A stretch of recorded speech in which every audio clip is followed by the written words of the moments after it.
أهلا وسهلا أعزائي عزيزاتي، معكم أسماء الشغالي،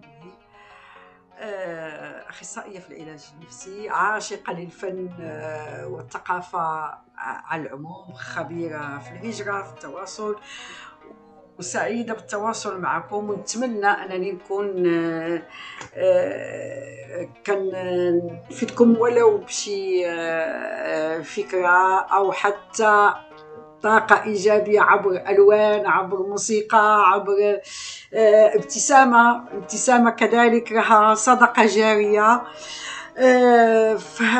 لذلك إذا كتلاحظوا يمكن المحتوى القناة محتوى جد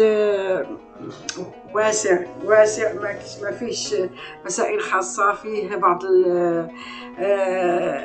المحاولات تحسيس، يا إما بالنسبة للتغذية الصحية، يا إما بالنسبة بعض الآفات اللي يعاني منها المجتمع ديالنا، تحسيس ثقافي فني موسيقي.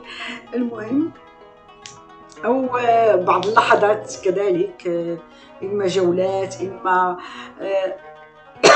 باردون. المهم j'aime bien partager.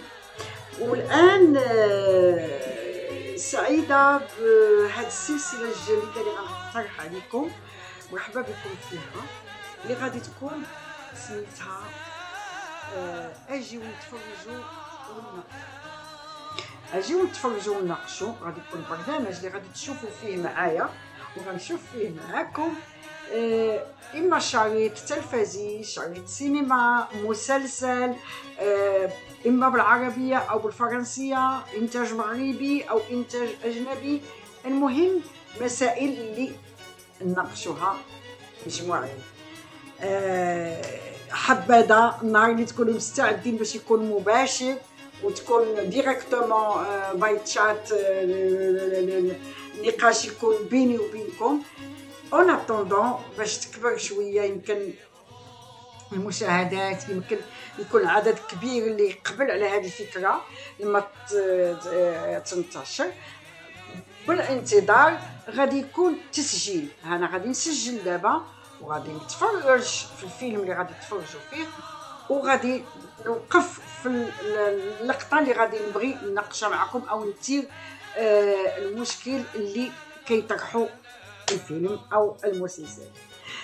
فالفيلم اللي غادي نناقشوا اليوم، اللي غادي نشوفوه مجموعين، هو وليدات اليوم، مخرج الماهر حسن بن جلول.